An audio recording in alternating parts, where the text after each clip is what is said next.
आवाज आ रही है इस रूम में? चले लगाएं।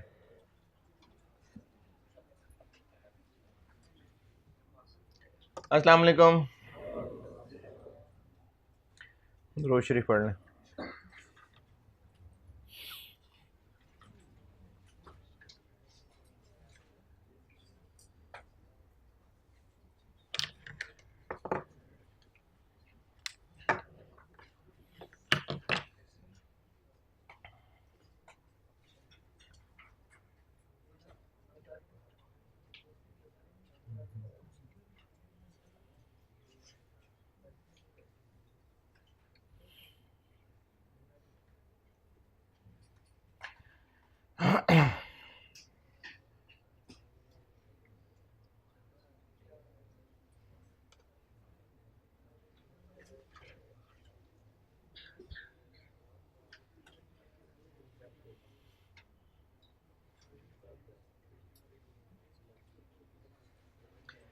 हाँ जी, कल ऑब्लिगेटिंग इवेंट की 2 मिसालें बताई थी मैंने, तो बात समझ आई?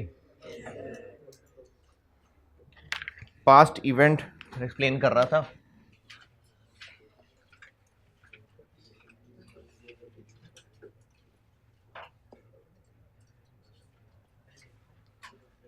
प्रेजेंट ऑब्लिगेशन कर दी थी। प्रेजेंट ऑब्लिगेशन के बारे में कहा था कि ईयर एंड पर ऑब्लिगेशन मौजूद है, बेशक हमें उसका सब नॉर्मली तो पता चल जाएगा, लेकिन बेशक उसका सबूत IS-10 फेज में ही क्यों ना मिले। इस पे बाद में किसी स्टूडेंट ने पूछा था कि अगर IS-10 फेज के बाद में मिले तो बस फिर अगले साल अकाउंट फॉर होगी वो, यानी इस साल की बैलेंस शीट में आने के लिए ज़रूरी है कि IS-10 फेज के अंदर मैक्सिमम सबूत मिल गया हो, नहीं तो अगले साल सही। अगले साल पता चलेगा तो फिर वो IS-10 है, वो IS-8 है कि अगर वो एस्टीमेट चेंज काउंट हुआ तो फिर अगले साल रिकॉर्ड होगा, अगर एरर काउंट हुआ तो फिर वो ओपनिंग रिटेन अर्निंग में एडजस्ट होगा। तो प्रोविजन बनाने के लिए ज़रूरी है कि प्रेजेंट ऑब्लिगेशन हो पास्ट इवेंट की वजह से, आउटफ्लो प्रोबेबल हो, रिलायबल एस्टीमेट। फिर इन तीनों को एक्सप्लेन करना शुरू किया था, प्रेजेंट ऑब्लिगेशन, पास्ट इवेंट और probable outflow. Present obligation done. Present obligation में बताया था कि वो लीगल भी हो सकती है, कंस्ट्रक्टिव भी हो सकती है। प्रेजेंट ऑब्लिगेशन ईयर एंड पे हो, बेशक सबूत बाद में मिले, और प्रेजेंट ऑब्लिगेशन तब प्रेजेंट है अगर वो अवॉइड नहीं हो सकती। पास्ट इवेंट के बारे में कहा था कि पास्ट यानी ईयर एंड तक हो चुका हो कौन सा इवेंट, जो ऑब्लिगेटिंग है। यहां तक हुई थी बात।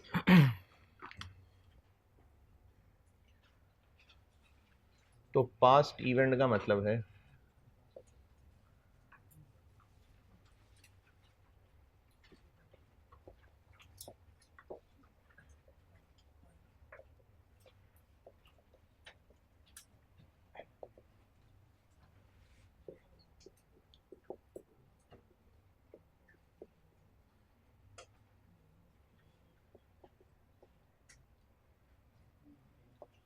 ये मतलब है पास्ट इवेंट का कि जो ऑब्लिगेटिंग इवेंट है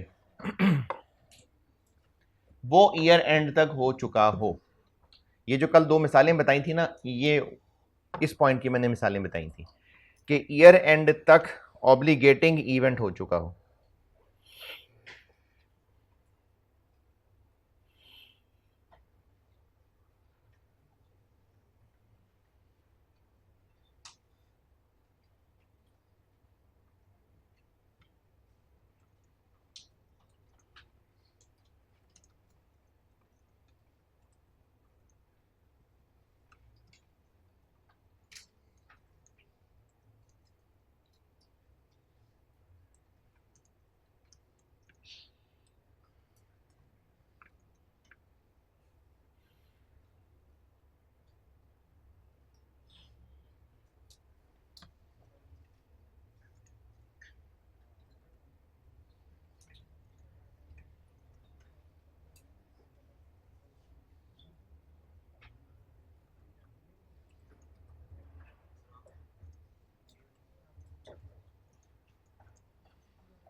दूसरा पॉइंट यानी पास्ट इवेंट में दूसरा पॉइंट,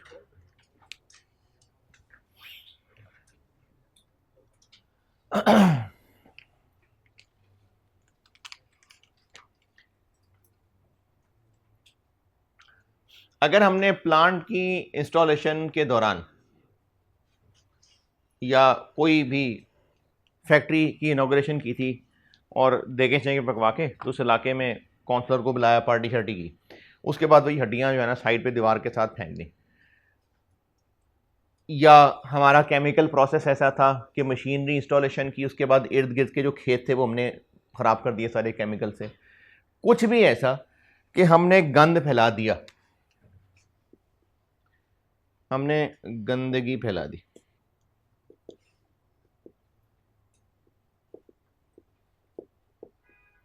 ये फैलाई है जी जनवरी में।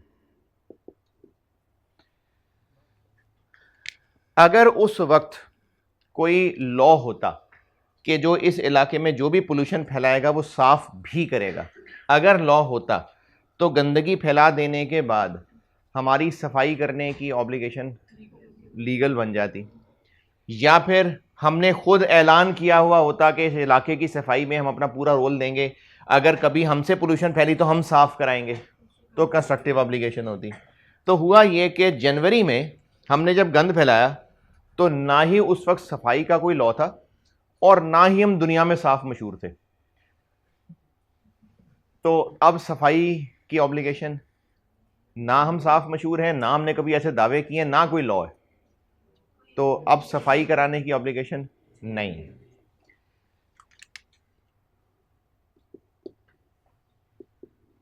नया लॉ आ जाता है अप्रैल में और हुकूमत चेंज होती है, वो आके इर्द गिर्द इलाके की विजिट करके तो वो अब ऑर्डर इशू करते हैं कि जिन जिन कंपनीज ने ये गंद फैलाया हुआ है वो साफ करें। तो अब ये नया लॉ आके हमें वो सफाई करानी पड़ेगी। गंदगी पहले फैलाई थी लेकिन नया लॉ आया कि कराएं सफाई। या फिर पास प्रैक्टिस तो अचानक नहीं आ सकती, हम खुद पब्लिकली अनाउंस कर देते हैं कि हम माजरत चाहते हैं, हमारी वजह से मुश्किल हुई, हम सफाई करवाएंगे। या तो नया लॉ आ गया या हमने खुद ऐलान कर दिया, तो अब उस गंदगी की सफाई करवाना ऑब्लिगेशन बन गई। ऑब्लिगेटिंग इवेंट क्या है? गंद फैलाना या नया लॉ का आना? ऑब्लिगेटिंग इवेंट।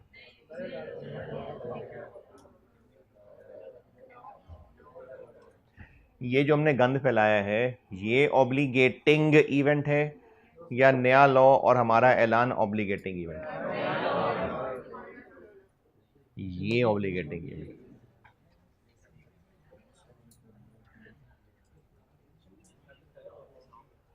पॉइंट 2 लिखे।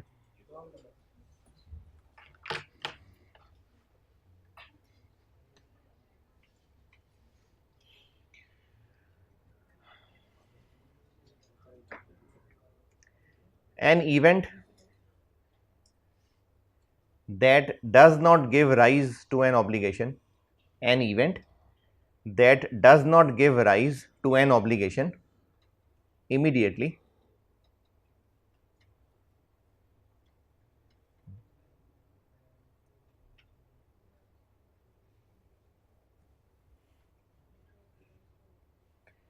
an event that does not give rise to an obligation immediately may do so, may do so। ये मैं इंग्लिश बोल रहा हूं, आपको लग रहा है कि मैं चाइनीज जापानीज बोल रहा हूं, इंग्लिश है। मे डू सो। अरे मे MAY do so at a later date, at a later date।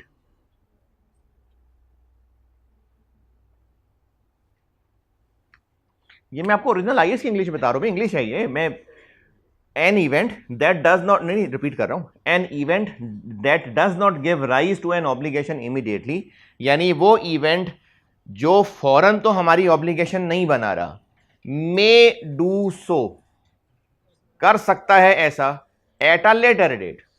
तो अब इवेंट वही था, उस वक्त ऑब्लिगेटिंग नहीं था, लेकिन बाद में वो ऑब्लिगेटिंग बन गया। May do so at a later date because of changes in law, because of changes in law,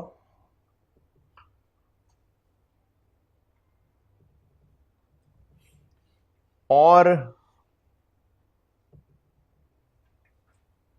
a public statement by entity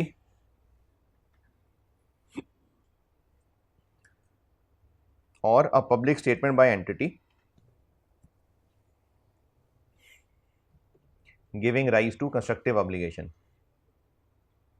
या तो लॉ में चेंज आ जाए, तो लॉ में चेंज आ गई तो लीगल ऑब्लिगेशन बन गई, या फिर एंटिटी पब्लिक स्टेटमेंट दे दे और उससे कंस्ट्रक्टिव ऑब्लिगेशन बन जाए।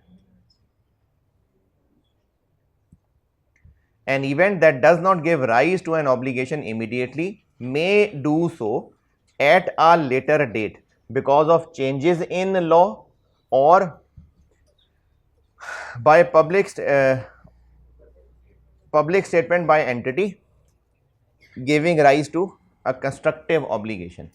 यानी जिस वक्त वाकया हुआ था उस वक्त वो ऑब्लिगेटिंग नहीं था, बाद में या तो नया लॉ आने से या हमारे खुद ऐलान कर देने से, नया लॉ आने से लीगल ऑब्लिगेशन बन जाएगी, हमारे ऐलान कर देने से कंस्ट्रक्टिव ऑब्लिगेशन बन जाएगी। तो जब ये इवेंट हुआ था उस वक्त ऑब्लिगेटिंग नहीं था, बाद में बन गया। ये मतलब है इस पॉइंट का।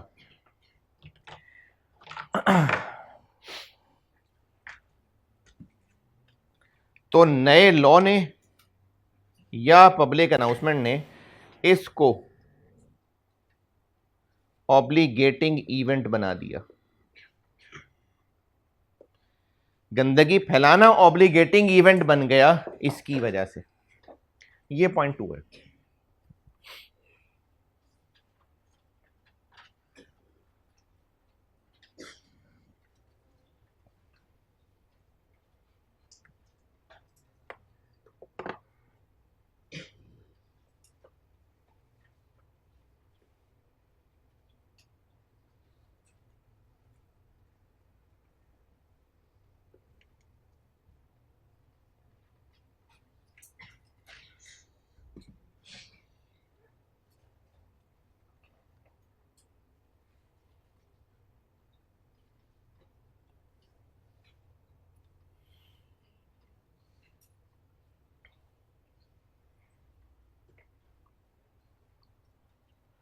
हाँ जी, ये लिख लिया। अच्छा, अब ये जो पॉइंट 2 है ना, पॉइंट 2 की बेस कहानी क्या चल रही है? हरकत पहले हो रही है, उस हरकत की पकड़ बाद में हो रही है। जिस वक्त वो हरकत हुई थी उस वक्त उस पर पकड़ नहीं थी, ना कोई लॉ था, ना हमने कोई वायदे किए हुए थे, ना हमारी कोई पास प्रैक्टिस थी। तो हरकत पुरानी है, बाद में वो हरकत ऑब्लिगेटिंग बन रही है। ये बेस है इस पॉइंट 2 की। ठीक है, इसी बेस के मैं 3 सिनेरियोज बताने लगा हूं, वो लिखने आपने अपने अल्फाज में। चलो एक की मैं थोड़ी अंग्रेजी बता दूंगा, लेकिन बाकी अपने अल्फाज में लिखने।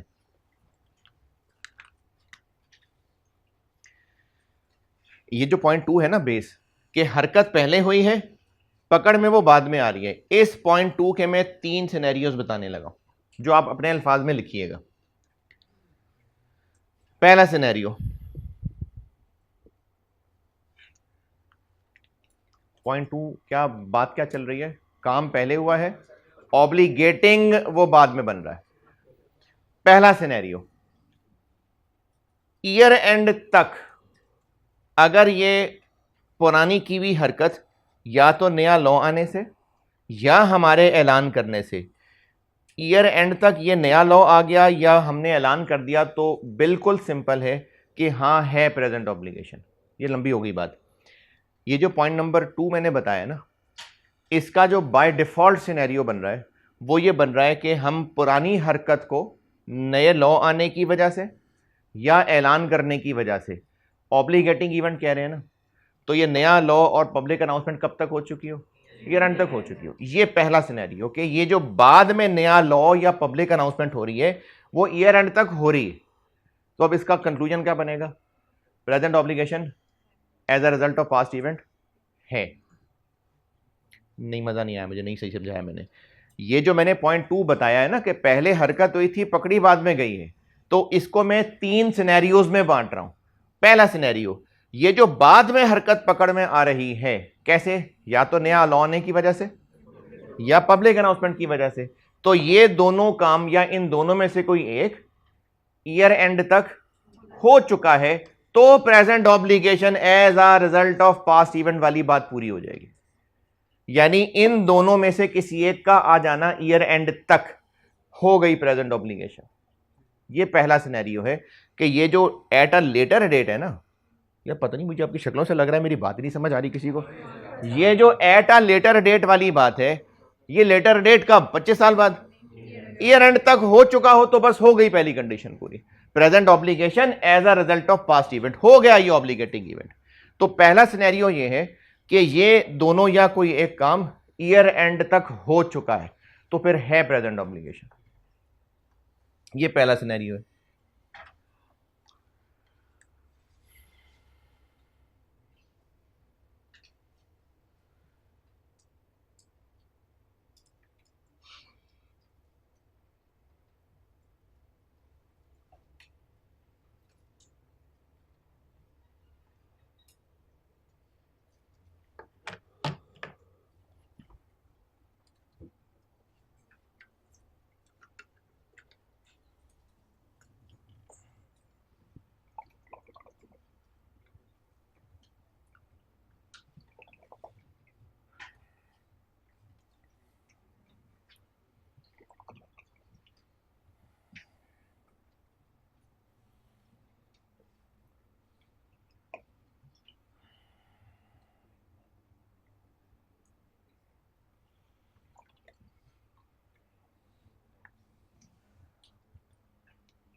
पहला सिनेरियो। दूसरा सिनेरियो,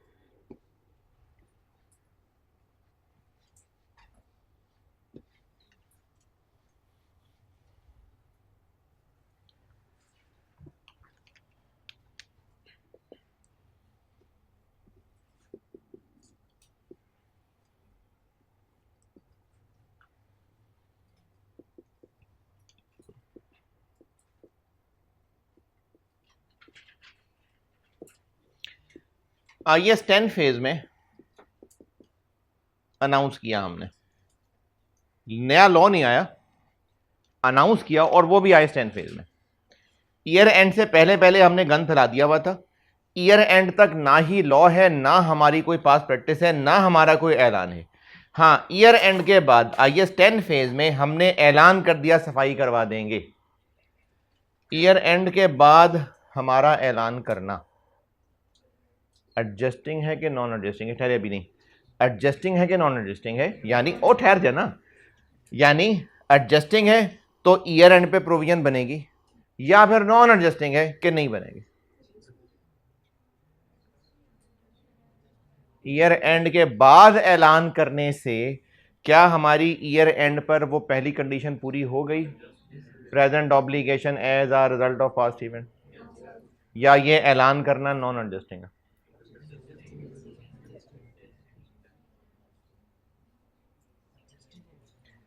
एडजस्टिंग है।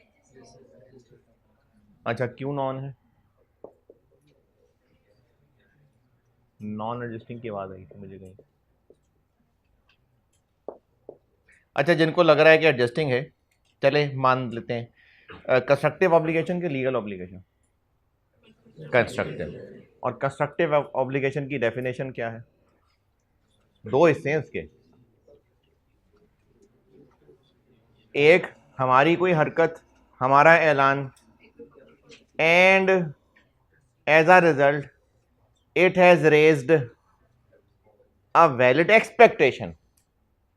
देखें, कंस्ट्रक्टिव ऑब्लिगेशन की डेफिनेशन में दो चीजें, हमारा पुराना किया हुआ ऐलान, हमारा ऐलान, हमारी प्रैक्टिस, और इसकी वजह से लोगों को उम्मीद भी लग गई हो, ये कंस्ट्रक्टिव ऑब्लिगेशन की डेफिनेशन है। तो पब्लिक अनाउंसमेंट हम ईयर एंड के बाद कर रहे हैं और बकौल आपका ये एडजस्टिंग है, यानी आप कह रहे हैं कि ईयर एंड पर फिर प्रोविजन बनेगी। और ईयर एंड पे प्रोविजन बनने का मतलब है आपको लग रहा है कि ईयर एंड पे कंडीशंस पूरी हो गई। और पहली कंडीशन क्या है? Present obligation. तो आपको लग रहा है कि ईयर एंड पर कंस्ट्रक्टिव ऑब्लिगेशन की डेफिनेशन पूरी हो रही है। पता नहीं क्या क्या बातें कर रहा हूं मैं। ईयर एंड के बाद हमने पब्लिकली अनाउंस किया। चूंकि ईयर एंड तक कोई लॉ भी नहीं था, हमारी अनाउंसमेंट भी नहीं थी, तो ईयर एंड तक तो ये वाली बातें पूरी नहीं हो रही। ईयर एंड के बाद IS10 फेज में दूसरा सिनेरियो बनाया मैंने। हमने ऐलान कर दिया कि हम करा देंगे सफाई। ईयर एंड के बाद हमारा ऐलान करना क्या हमारी ईयर एंड पर ऑब्लिगेशन क्रिएट करवा रहा है? क्यों नहीं करवा रहा? क्योंकि डेफिनेशन ही पूरी नहीं हो रही। ईयर एंड पर प्रेजेंट ऑब्लिगेशन नहीं, ईयर एंड तक तो ना ऐलान है ना लॉ है। तो ईयर एंड के बाद हमारा अनाउंस कर देना is a non adjusting event. Therefore year and पर प्रोविजन नहीं बनेगी। ये दूसरा सिनेरियो। पहला सिनेरियो ओके है। पहला सिनेरियो ये था कि हरकत पहले हो गई है, बाद में या तो लॉ आ जाए या हम खुद ऐलान कर दें तो प्रोविजन बन जाएगी, लेकिन वो बात कब? ईयर एंड तक। दूसरा सिनेरियो यह है कि ईयर एंड तक तो वो बाद नहीं आया, ईयर एंड के बाद हमने ऐलान कर दिया। तो ये जो ऐलान का करना है ये नॉन एडजस्टिंग इवेंट है, इसलिए ईयर एंड पर प्रोविजन नहीं बनेगी। क्यों नहीं बनेगी? क्योंकि प्रेजेंट ऑब्लिगेशन नहीं साबित हो पा रही। तो दूसरा सिनेरियो है कि ईयर एंड के बाद हमारा ऐलान करना नॉन एडजस्टिंग इवेंट, इसलिए प्रोविजन नहीं बनेगी। ईयर एंड के बाद हमारा ऐलान करना नॉन एडजस्टिंग इवेंट है, इसलिए प्रोविजन नहीं बनेगी।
दूसरा सिनेरियो लिखे तो मैं तीसरा बताऊं फिर।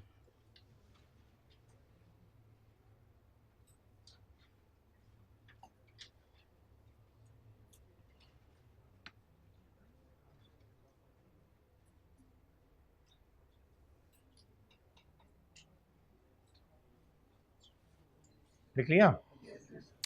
तीसरा सिनेरियो।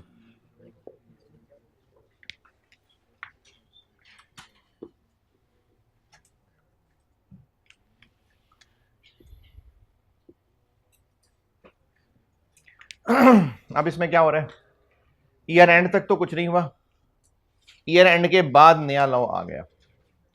दूसरे सिनेरियो में क्या था, ईयर एंड के बाद पब्लिक अनाउंसमेंट आ रही थी तो वो नॉन एडजस्टिंग था। ईयर एंड के बाद नया लॉ आ रहा है कि सफाई कराओ।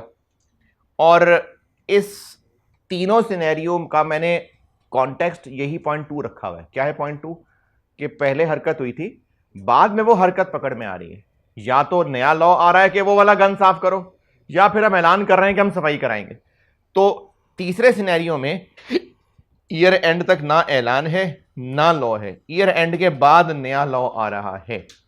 अब ये नए लॉ का आना, अच्छा ये सारी डिस्कशन ही तब हो रही है अगर ये नया लॉ या पब्लिक अनाउंसमेंट उसकी सफाई की बात कर रहा है। अगर नया लॉ आ रहा होता कि जो हो गया सो हो गया, माफ किया, आइंदा सफाई करा दिया करना, तो फिर ये टॉपिक नहीं हो रहा। ये .2 हो ही कब रहा है, जब पुराने किसी हरकत को पकड़ में ला रहे। इसीलिए मैंने पहले .2 बताया था, उसके 3 सिनेरियोज हैं। अब इस तीसरे सिनेरियो में नया लॉ ईयर एंड के बाद आ रहा है, तो ये नया लॉ का आना एडजस्टिंग है कि नॉन एडजस्टिंग है, यानी ईयर एंड पे प्रोविजन बनेगी कि नहीं बनेगी, बनेगी। तो अब नए लॉ के आने से क्या हो गया, अब भी ईयर एंड पे तो नहीं था लॉ, नहीं वो तो फिर पिछली साल में भी कंस्ट्रक्टिव ऑब्लिगेशन। चले ये नहीं गैस कर सकेंगे, मैं दिखवाता हूं, मैं आपको बताता हूं। ये तीसरा सिनेरियो ये नोट कर लें, तो मैं इसकी अंग्रेजी खुद लिखवाता हूं। यानी तीसरे सिनेरियो की पिक्चर नोट कर लेना कि क्या है तीसरा सिनेरियो, फिर मैं इसकी अंग्रेजी खुद बता देता हूं आपको।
ये बनाया, इसमें अंग्रेजी लिखे।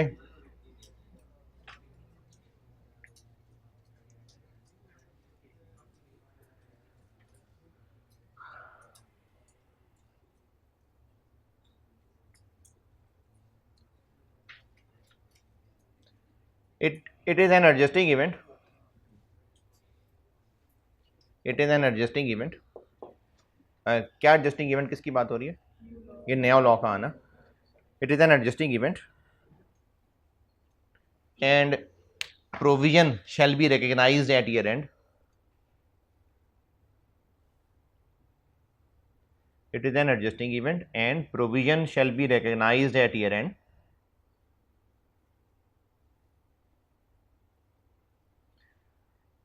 only if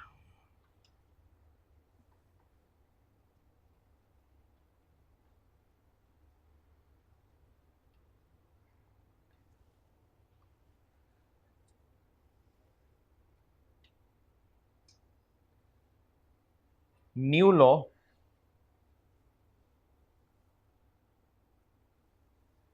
was virtually certain।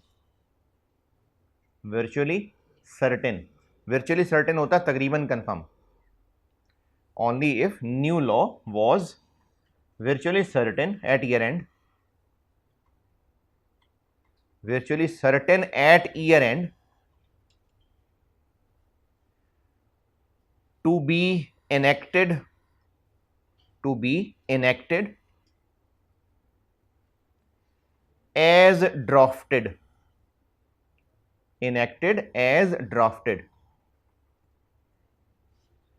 इसका मतलब है कि नया लॉ का IS 10 फेज में आना एडजस्टिंग है ओनली इफ ईयर एंड पर तकरीबन यकीन था कि नया लॉ आने वाला है। ये कैसे यकीन था? ये हो सकता है मीडिया में पहले ही आ गया हो सकता है टॉक शोज में डिस्कस हो रहा हो और गवर्नमेंट ने नया लॉ पहली शुशा छोड़ दिया हो ताकि जो लोगों ने शोर शोर मचाना है वो मचा लें, और तकरीबन कंफर्म हो कि ये बस साइन होने ही वाला है। वो तो सदर साहब थे नहीं, मुल्क से बाहर गए हुए थे, तो इसलिए आए हैं तो साइन हुआ है, वरना ईयर एंड पर तकरीबन कंफर्म था कि लॉ हो गया अप्रूव। तो ऑफिशियली लॉ बाद में आया है, लेकिन ईयर एंड पर ही तकरीबन यकीन था कि ये होने वाला है लॉ फाइनल। उस सूरत में एडजस्टिंग। और अगर ऐसा नहीं था, अचानक ही लॉ आ गया, तो फिर नॉन एडजस्टिंग। तो पॉइंट नंबर 2 ये चल रहा था कि अगर हरकत कोई पुरानी थी उस वक्त वो ऑब्लिगेटिंग नहीं थी, बाद में लॉ के आने से या हमारे ऐलान से वो बन सकती है ऑब्लिगेटिंग। ये बेस बात थी। अब उसमें 3 सिनेरियो ये थे कि नया लॉ या हमारा ऐलान ईयर एंड तक आ जाए तो बस ठीक है प्रेजेंट ऑब्लिगेशन। दूसरा सिनेरियो ईयर एंड तक कुछ नहीं हुआ, ईयर एंड के बाद हमने ऐलान कर दिया नॉन एडजस्टिंग है, नो प्रोविजन। तीसरा सिनेरियो ईयर एंड के बाद नया लॉ आ जाए, ये सिर्फ तब एडजस्टिंग होगा अगर ईयर एंड पर तकरीबन यकीन था कि नया लॉ ऐसे ही आएगा जैसे पब्लिक में पता चल रहा है सब, तो फिर एडजस्टिंग। ये हो गई पास्ट इवेंट की बातें। Past event done. Probable outflow.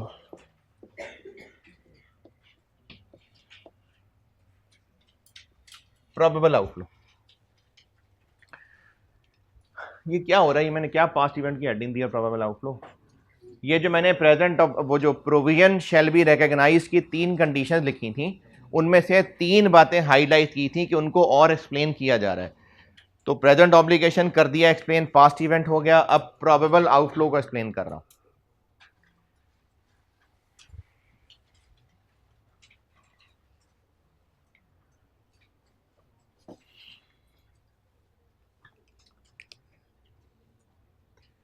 Provision is a liability of uncertain timing और अमाउंट।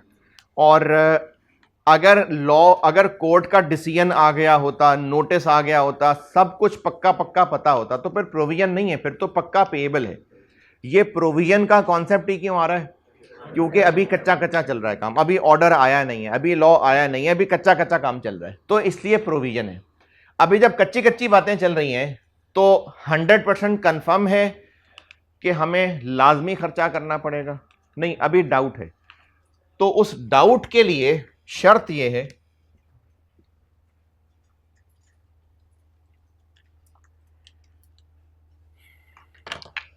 हमारे खिलाफ केस हुआ हुआ है कोर्ट में और केस अभी पेंडिंग है, ईयर एंड आ गया। इनफैक्ट IS 10 फेज में भी केस पेंडिंग है। तो प्रोविजन बनाने के लिए 3 शर्तें। Present obligation as a result of past event, ये पूरी हो रही है, ये पूरी हो रही है। हमारे खिलाफ केस हुआ हुआ है, हमने की हैं खराब चीजें, बेची हैं, हमें पता हमने पुठे पुठे काम किए हैं। Present obligation as a result of past event है क्योंकि हम गलत काम कर चुके हुए हैं और एज पर लॉ हमें पैसे देने होंगे। दूसरी कंडीशन, आउटफ्लो इज प्रोबेबल। अब वो समझा रहा हूं कि इससे मुराद क्या है। तो आउटफ्लो इज प्रोबेबल से मुराद ये है कि खर्चा होने के चांसेस 50% से ज्यादा, या अगर ये कहूं कि खर्चा होने के चांसेस खर्चा ना होने के चांसेस से ज्यादा है, तो एक ही बात है ना। तो इसमें पॉइंट नंबर 1 लिखें, इस पे पॉइंट 1 बता रहा हूं। Outflow is considered as probable, outflow is considered as probable if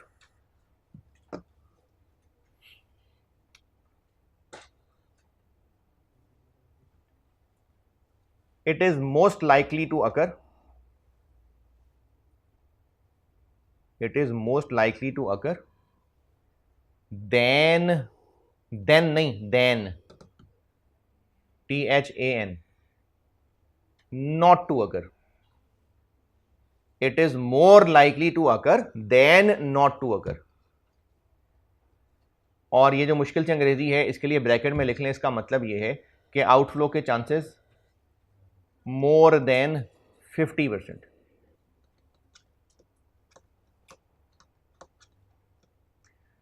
और सवालों में जरूरी नहीं कि आपको ये परसेंटेज बताई हो, सवालों की वर्डिंग से भी अंदाज़ा लगाना पड़ा करेगा, वो खैर जब प्रैक्टिस में जाएंगे तो देख लेंगे। यानी आउटफ्लो इस प्रोबेबल वाली कंडीशन पूरी हो रही है, इसका कैसे पता चलेगा, क्या मतलब है इसका?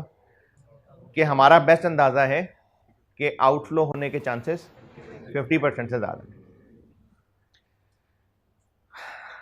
अच्छा, अगर लॉयर कह रहा है कि 50% चांसेस है, फिर हाँ जी वेरी 50-50 है, 50%, तो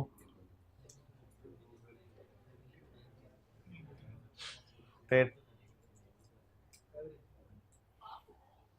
अगर लॉयर, केस पेंडिंग है, कोर्ट में केस चल रहा है और लॉयर से पूछा भी तुम्हें क्या लगता है हमारे खिलाफ फैसला होगा, हमने अकाउंटिंग करनी है, वो कहता है जी 50% चांस है। ये कंडीशन कब पूरी होनी थी? 50% से ज्यादा चांस होने से, तो वो कह रहा है 50%, तो फिर हम उसको कहेंगे यार सही सी बताओ।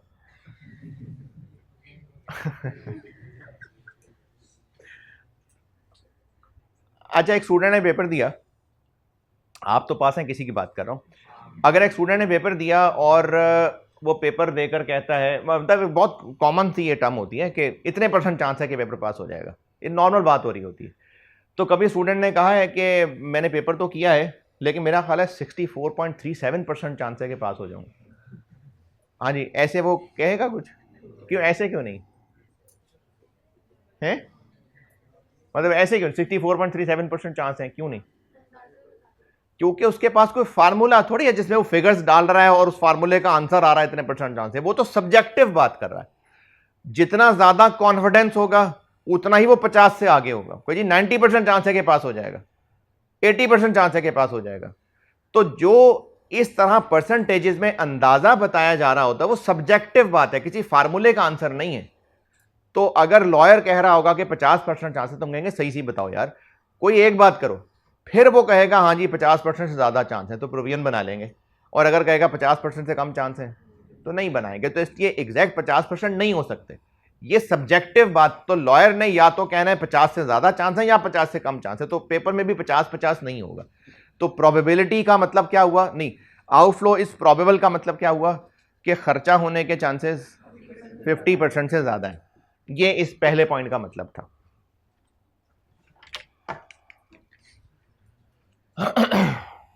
दूसरा पॉइंट,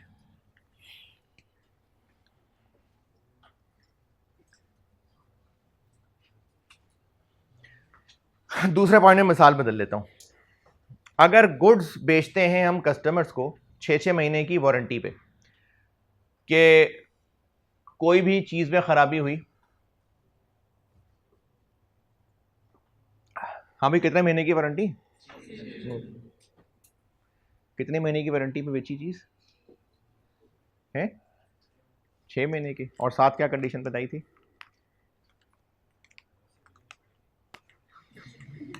तो मेरी बात सुना करो ना यार। हाँ जी, कस्टमर को गुड्स बेच रहे हैं 6 महीने की वारंटी पे, कोई खराबी निकली तो ठीक करेंगे। पूरे साल में 2000 चीजें बेच दी, तो अब ये 2000 कॉन्ट्रैक्ट हैं या एक ही कॉन्ट्रैक्ट है? 2000 अलग अलग लोगों को चीजें बेची हैं, ये 2000 कॉन्ट्रैक्ट है। अगर चीजों में खराबी निकली, अच्छा चीजों में खराबी निकलेगी तब जब पहले से होगी। अगर क्लेम आए तो प्रेजेंट ऑब्लिगेशन है टू सेटल द क्लेम्स। क्यों? क्योंकि हमने कॉन्ट्रैक्चुअली वादा करके चीजें बेची थी, और चीजों में अगर क्लेम आ रहे हैं तो इसका मतलब पहले ही खराबी है। देखें, जो वारंटी के क्लेम आते हैं ना, वो वही होते हैं जो उन चीजों में मैन्युफैक्चरिंग खराबी मौजूद होती है। तो वो तो खराबी मौजूद थी, पता बाद में चलती है, क्लेम ले आता है। तो चीजों को अगर वादा करके बेच दिया यानी वारंटी, तो प्रेजेंट ऑब्लिगेशन है। क्यों है? वादा करके चीजें बेची थी जिनमें खराबी मौजूद थी। आउटफ्लो प्रोबेबल है कि नहीं, ये बिजनेस खुद बेस्ट अंदाजे लगाएगा। रिलायबल एस्टीमेट लग सकता है कि नहीं, ये भी बिजनेस अंदाजे लगाएगा। तो बात ये हो रही थी कि अगर कस्टमर नहीं, अगर बिजनेस ने इस साल 2000 ट्रांजेक्शन्स की हैं, 2000 ट्रांजेक्शन्स हैं, तो कितने कॉन्ट्रैक्ट्स हुए? 2000। ये सारी कैलकुलेशन, प्रोविजन, हिसाब किताब 2000 कस्टमर्स के लिए करना पड़ेगा। एक एक कस्टमर को बैठ के सोचना पड़ेगा कि फलाना कस्टमर आएगा कि नहीं आएगा, फलाना कस्टमर आएगा कि नहीं आएगा, तो इसमें टाइम बहुत लगेगा। आईएस ये कह रहा है कि आप चाहे कस्टमर ए को चीज बेच रहे हैं चाहे बी को चीज बेच रहे हैं, बात यह है कि 2000 वादे हैं आपके, जिन सब में कॉमन बात क्या है कि रिपेयर के क्लेम आने। तो आप ये अंदाजा आउटफ्लो प्रोबेबल है कि नहीं, हर कस्टमर पे अलग अलग सोचने की बजाय उन पूरे 2000 कस्टमर्स पे टोटल अंदाजा लगा ले। क्यों सबको इकट्ठे क्यों कर रहे हैं, क्यों सबको इकट्ठा कर रहे हैं, सबको मिला क्यों रहे हैं? नहीं, सही काम जवाब नहीं मिल रहा है। क्योंकि सब एक जैसी है ना, वही प्रोडक्ट है, सबके साथ एक जैसा वादा है, तो उसको कह देते हैं क्लास ऑफ ऑब्लिगेशन। तो पॉइंट 2 लिखें, इन case of a number of similar obligations, in case of a number of similar obligations,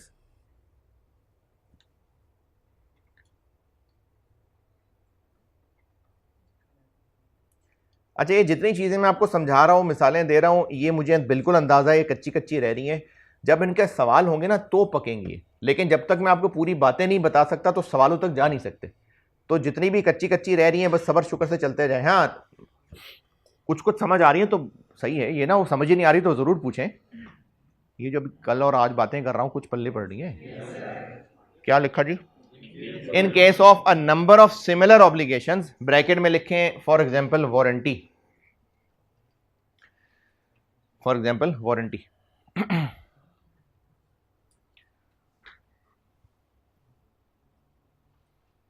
चलें ब्रैकेट बंद, फिर से in case of a number of similar obligations, probability of outflow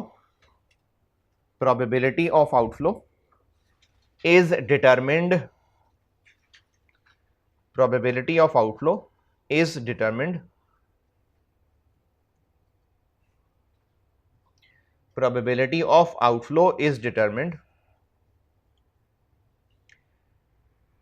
by considering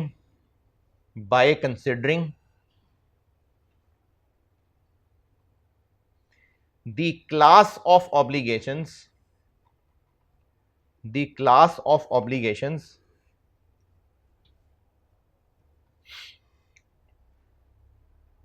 as a whole, whole W वाला मतलब whole पूरा, as a whole।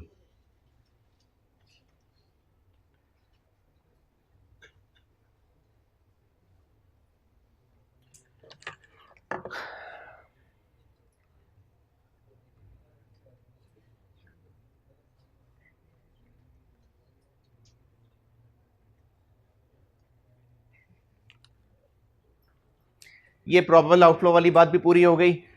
जो मैंने आपको रिकॉग्निशन की हेडिंग दी थी वो रिकॉग्निशन की हेडिंग डन।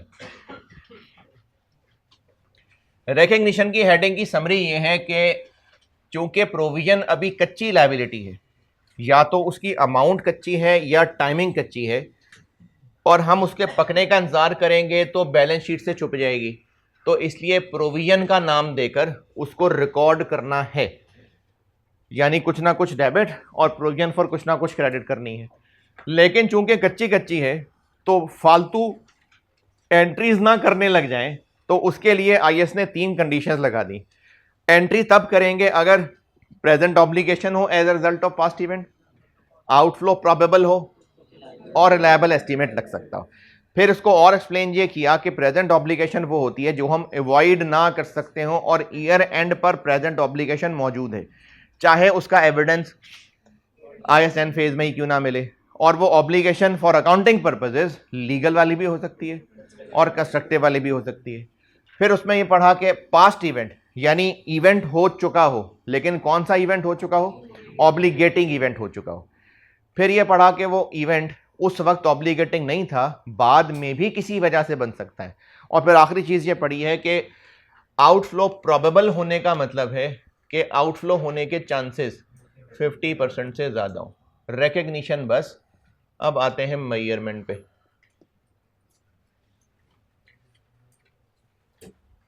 मैंने कहा था प्रोविजंस में चीजें ज्यादा हैं तो मैं इसलिए हेडिंग्स के ना नंबर दे दूंगा ताकि जरा एक कंट्रोल रहे। नंबर 1 मैंने दिया था रिकग्निशन को, रिकग्निशन डन। अब मेजरमेंट पे आते हैं। प्रोविजन की मेजरमेंट से क्या मुराद होगी? अमाउंट, प्रोविजन की अमाउंट। और जो बचपन में आपने आईएएस पढ़े हुए हैं उसमें नॉर्मली हुआ करता था मेजरमेंट के बारे में, इनिशियल मेजरमेंट और सब्सीक्वेंट। इनिशियल मेजरमेंट क्या थी? अरे क्या कॉस्ट पे कॉस्ट पे मैंने आई 16 पूछा है क्या? इनिशियल मेजरमेंट का मतलब क्या था? जब पहली दफा रिकॉर्ड करेंगे तो कितने पे, और सब्सिक्वेंट मेजरमेंट का ईयर एंड पे बैलेंस शीट में क्या करेंगे। तो प्रोविजन की मेजरमेंट के सेम रूल्स हैं, चाहे इनिशियल हो चाहे सब्सिक्वेंट हो। तो ये इनिशियल में भी वही है और सब्सिक्वेंट के लिए भी वही है।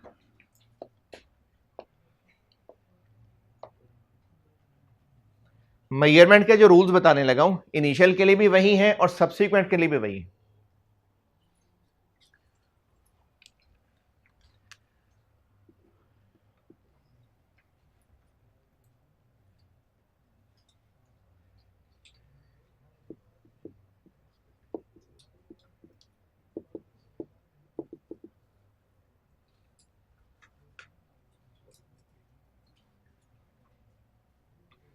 अगर तो हम बनाने लगे हैं प्रोविजन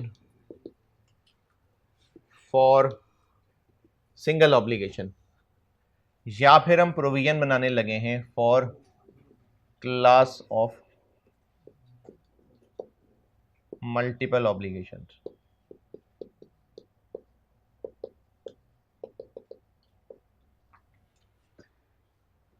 इसकी मिसाल कोई सिंगल ऑब्लिगेशन, गन फैलाया हुआ है, कोर्ट में हमारे खिलाफ केस हुआ हुआ है, उसकी मिसाल वारंटी। अच्छा, इसकी मिसाल कोर्ट केसेस भी हो सकते हैं। हमारी हरकतें इतनी खराब हैं कि हर दूसरा कस्टमर हमारे खिलाफ केस कर रहा होता है, तो इसमें भी कोर्ट केसेस आ सकते हैं।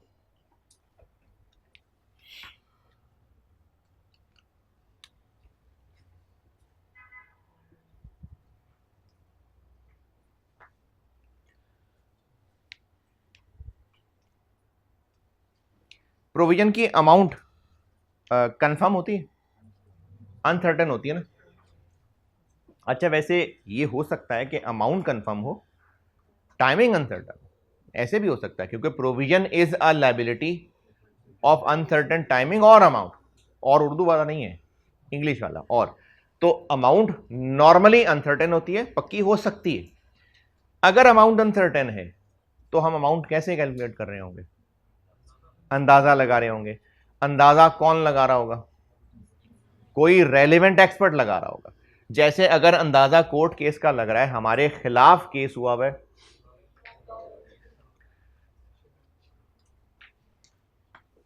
हमारे खिलाफ कोर्ट केस हुआ हुआ है और केस पेंडिंग है, पता नहीं कितने डैमेजेस पड़े, तो किससे अंदाजे लगवाएं? लॉयर से। तो रेलिवेंट एक्सपर्ट लॉयर होगा। अगर हमने अंदाजा लगाना है कि प्लांट 15 साल बाद उखाड़ेंगे तो कितना खर्चा आएगा, इसकी प्रोविजन बनाने लगे, तो कोई रेलिवेंट टेक्निकल एक्सपर्ट होगा, वो अंदाजा लगाएगा। और वो अंदाजा शुगल शुगल में नहीं लगाएगा, अपनी तरफ से वो बेस्ट अंदाजा ही लगाएगा। अगर तो एक्सपर्ट जो अंदाजे लगा रहा है खुद ही उनमें से बेस्ट अंदाजा हमें बता दे, तो इस शाख को मैं कह लेता हूं सिंगल मोस्ट प्रोबेबल।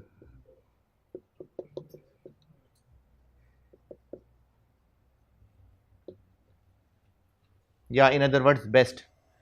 जो एक्सपर्ट अंदाजे लगा रहा है वो चाहे जैसे मर्जी अंदाजे लगाए, लेकिन हमें एक फाइनल फिगर बताए। जैसे लॉयर हो सकता है कहे कि इस तरह के केसेस में जो फाइन है ना वो 2 मिलियन 3 मिलियन के आसपास होता है, बहरहाल मेरा बेस्ट अंदाजा 2.5 मिलियन है। तो अब वो जैसे मर्जी तुक्के लगा रहा था, हमें एक फिगर बता रहा है, तो इसको मैंने एक शाख कह दिया, सिंगल मोस्ट प्रोबेबल आउटकम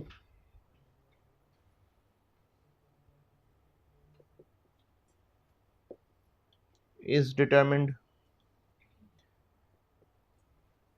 लेकिन केस इतना मुश्किल है कि हमारा लॉयर कंफ्यूज है, उसको लग रहा है कि भाई बड़ा मुश्किल सा केस है, तो 2 मिलियन भी हो सकता है, 3 भी हो सकता है, 4 भी हो सकता है, मुझे कोई एक फिगर समझ नहीं आ रही, तो वो फिर मल्टीपल पॉसिबल आउटकम्स बता रहा है।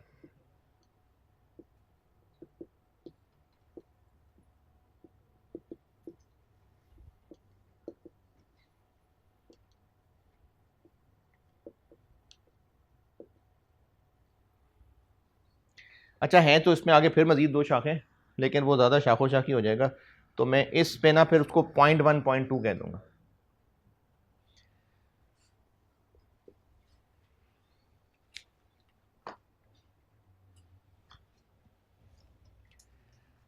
मेजरमेंट यानी प्रोविजन की अमाउंट क्या होगी।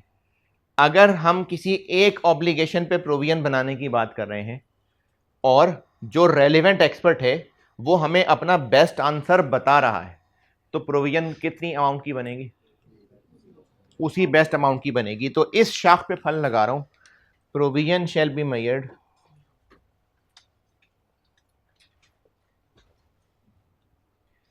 ये लेफ्ट वाली शाख पे फल बता रहा हूं,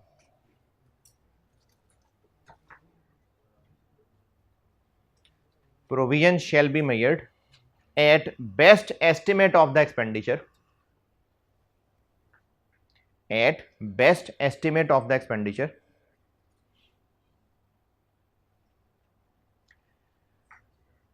required to settle the obligation। दोबारा ये लेफ्ट शाख, provision shall be measured at best estimate of the expenditure required to settle the obligation। यानी लेफ्ट शाख का मतलब है कि जो एक्सपर्ट का बेस्ट अंदाजा होगा उस अमाउंट पे प्रोविजन बनेगी। अच्छा, केस पेंडिंग था, ईयर एंड आया है पहला, तो प्रोविजन किस अमाउंट पे बनेगी, बेस्ट अंदाजा। अगला साल गुजर गया, केस फिर पेंडिंग है, अब अगले साल प्रोविजन की अमाउंट फिर से बेस्ट अंदाजा। तीसरा साल गुजर गया, केस सेटल ही नहीं हो रहा, तारीख पे तारीख, तारीख पे तारीख, अब तीसरे साल के एंड पे फिर केस पेंडिंग है, अब प्रोविजन किस अमाउंट पे बनेगी, फिर बेस्ट अंदाजा। तो रूल सेम है, रूल वही है कि खर्चे का बेस्ट अंदाजा, चाहे पहली दफा प्रोविजन बननी हो चाहे ईयर एंड पर अपडेट होनी हो, रूल वही है। तो लेफ्ट शाख का आंसर है कि प्रोविजन बनेगी बेस्ट अंदाजे पे।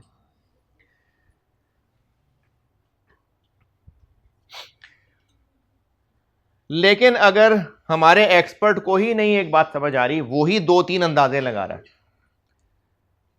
अब जो 2-3 अंदाजे लगा रहा है यानी ये वाली शाख, इसमें फिर 2 सिनेरियो हो सकते हैं। मैं समझा दोनों देता हूं आपको, लेकिन उनमें से ना एक आई कैप ज्यादा प्रेफर करता है, तो हम फिर भी वही फॉलो कर लिया करेंगे। बताने में आपको दोनों लगाऊं, इस शाख में आगे चल रहा हूं, यहां ये शाख है, उसका फल मैं इधर लगा रहा हूं।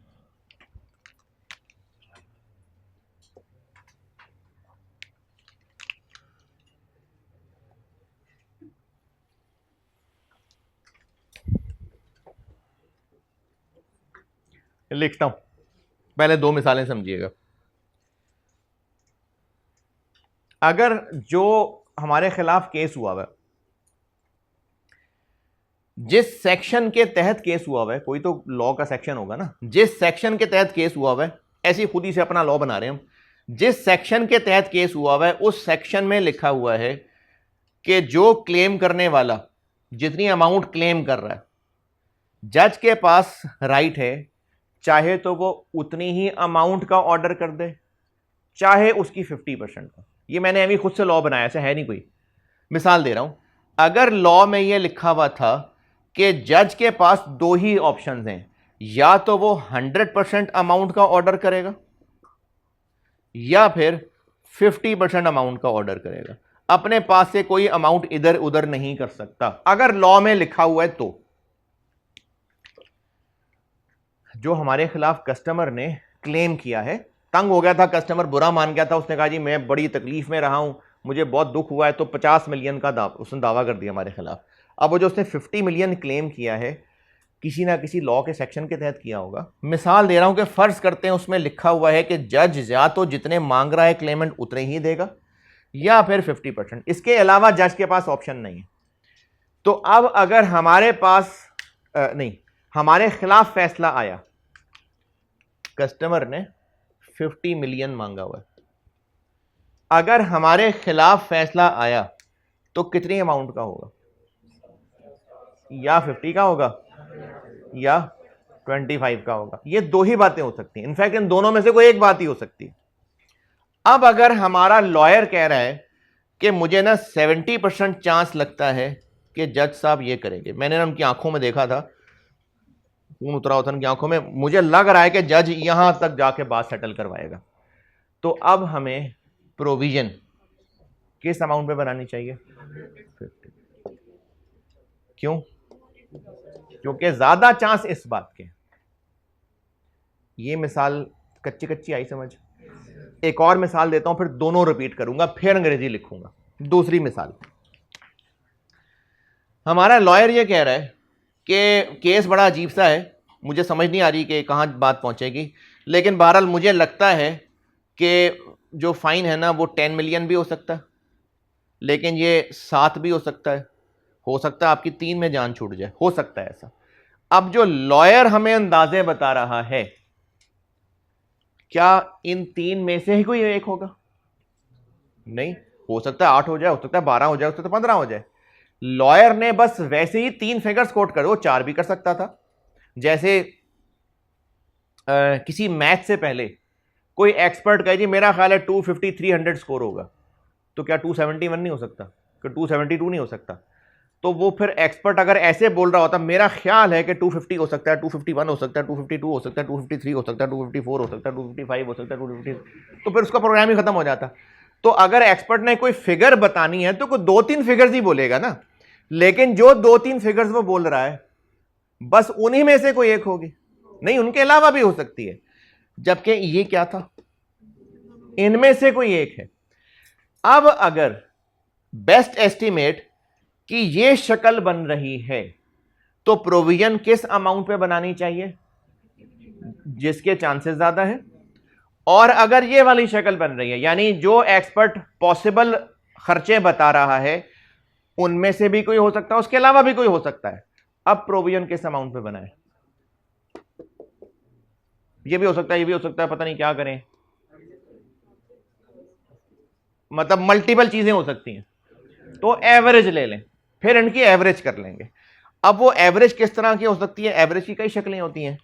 अगर आपको सवाल में इनकी प्रोबेबिलिटी दी हो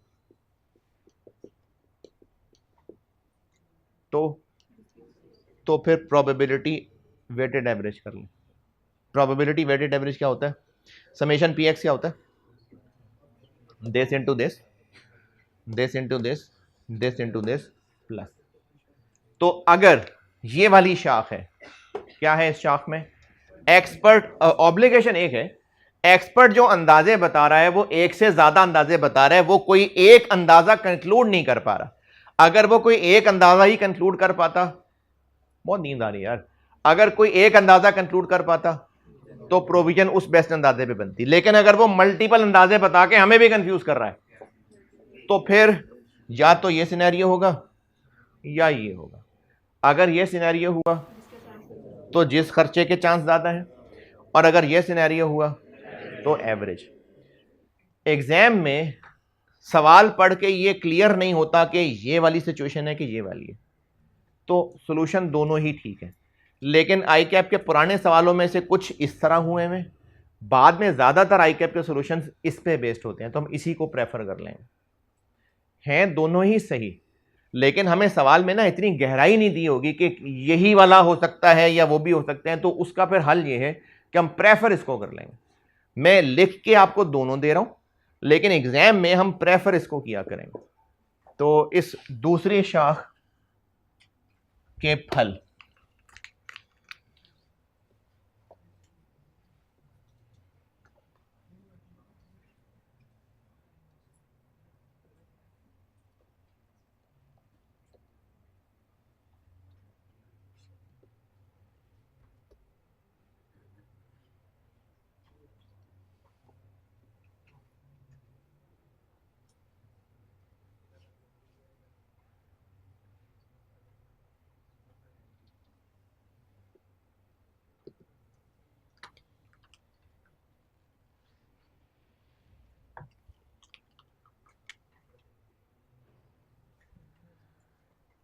ये अंग्रेजी लिख के मैं इन दोनों में से कौन सी वाली बात करना चाह रहा हूँ,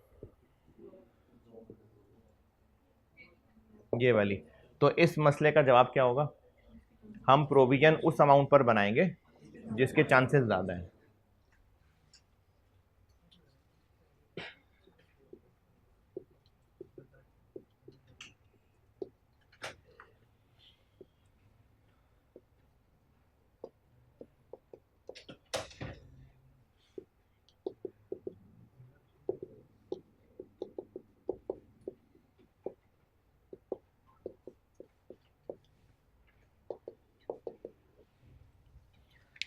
तो फिर प्रोविजन बनेगी उस एस्टिमेट पे जिसके चांसेस यानी प्रोबेबिलिटी सबसे ज्यादा है।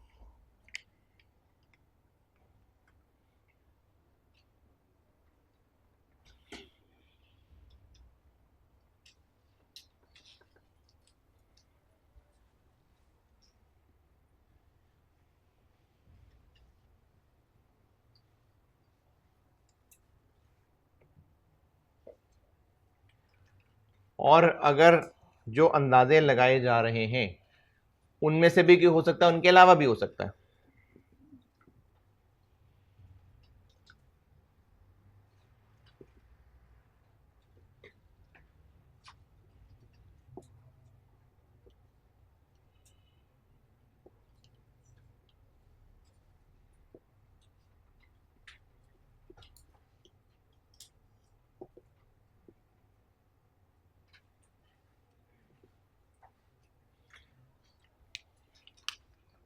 लेकिन अगर जो अंदाजे लगाए हैं उनके अलावा वाले भी हो सकते हैं, if outcomes other than those estimated में ऑल्सो अगर जो अंदाजे लगा रहे हैं उनके अलावा भी कुछ हो सकता है, तो फिर प्रोविजन बनेगी उन अंदाजों के वेटेड एवरेज पे।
ये इस वाली शाख का फल।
उस शाख पे फल लगा लिया।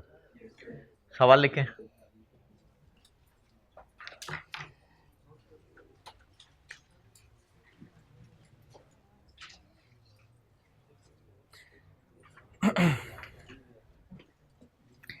कल वाली क्लास में भी सवाल ही सवाल हैं, जो आप जमाइयाँ ले रहे होते हैं ना बैठ के, कल सवाल ही सवाल हैं सारे,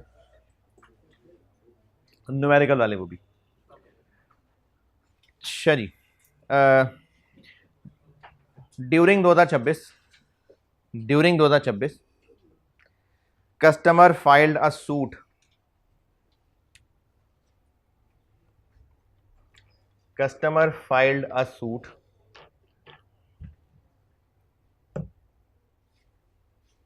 यानी कस्टमर ने सूट अलमारी में लटकाया।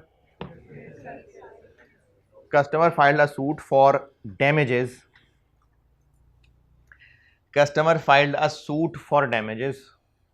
against entity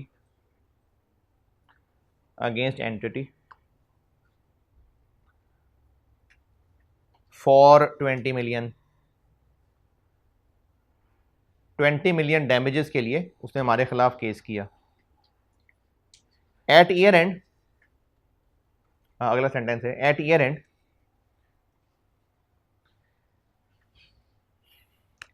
case is still pending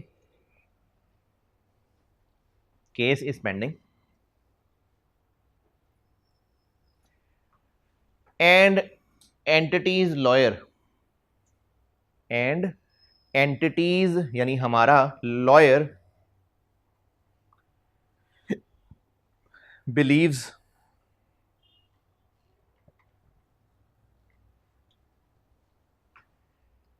that damages would have to be paid.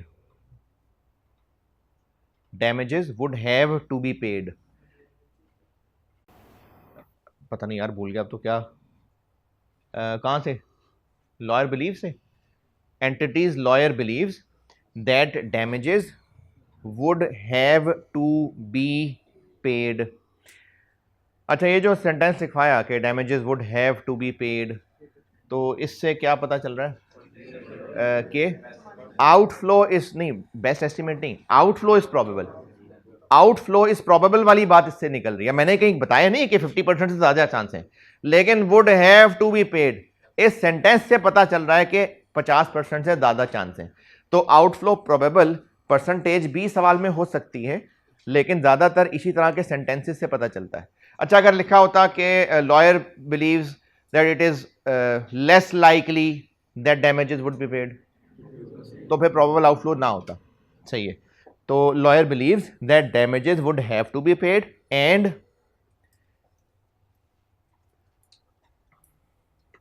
अच्छा सवाल इतना बड़ा है, मेरे सवाल एंड करने से पहले पहले भी आप जवाब ही बता देंगे। And his best estimate, and his best estimate for the amount of damages is 10 million, and his best estimate for the amount of damages is 10 million। तो आपसे रिक्वायर्ड है कि ईयर एंड पे प्रोविजन फॉर डैमेजेस बनेगी कि नहीं, और बनेगी तो कितनी।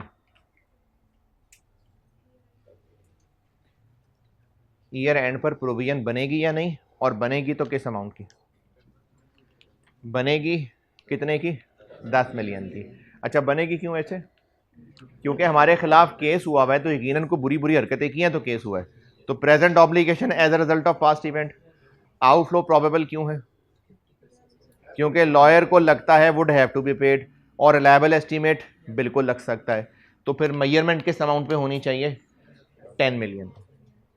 तो इसका आंसर हो गया कि प्रोविजन बनेगी 10 मिलियन पे। अगला सवाल, सेम डाटा है एक्सेप्ट, सेम डाटा है एक्सेप्ट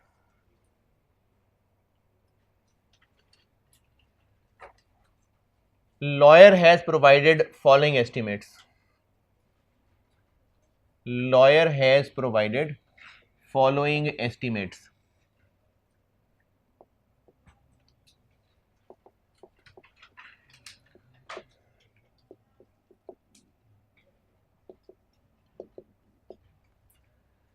लॉयर के ख्याल में 30% चांस है कि 7 मिलियन होगा, 45% चांस है कि 10 मिलियन होगा, और 25 सही है, 60 70 हाँ ठीक है, 15 मिलियन होगा। लॉयर के ख्याल में 7 मिलियन भी हो सकता है, उसके 30% चांस है, 10 भी हो सकता है, उसके 45% चांस है, 15 भी हो सकता है, उसके 25% चांस है। तो अब रिक्वायर्ड है प्रोविजन की अमाउंट।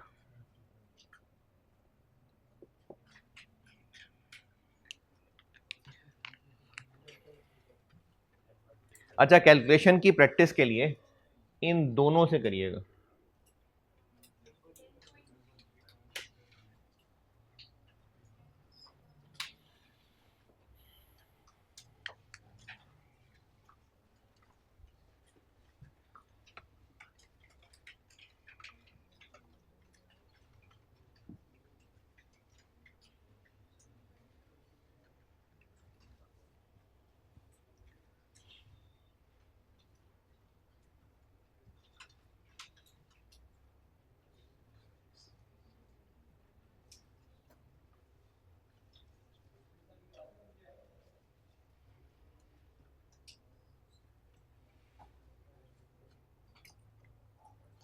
अभी तो लेट हो जाएगा तो।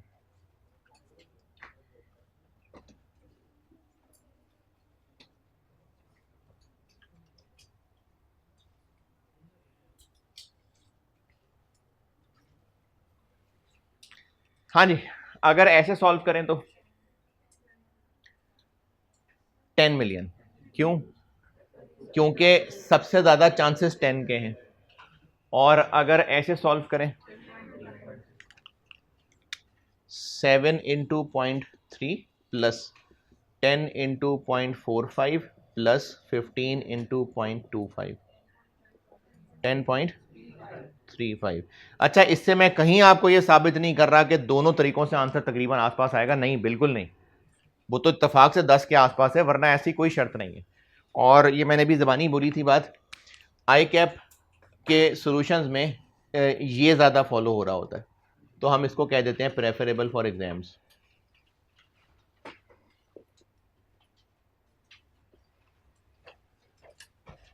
ये दूसरा वाला भी करेंगे तो गलत नहीं है, लेकिन ज़्यादातर चूंकि ये हो रहा होता है तो हम इसी को ही फॉलो कर लिया करेंगे, हम इस वाले को ज़्यादा फॉलो किया करेंगे।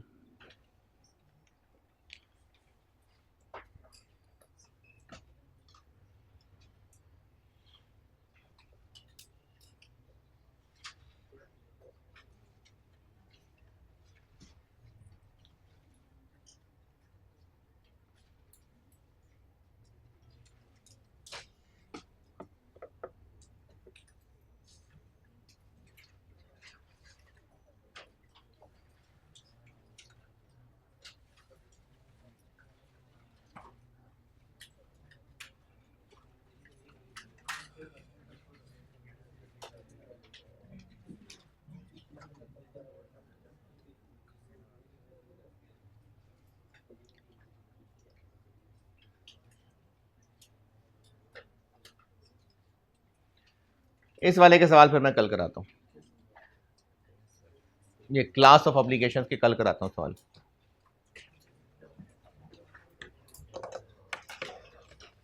चलें ठीक है, जाए।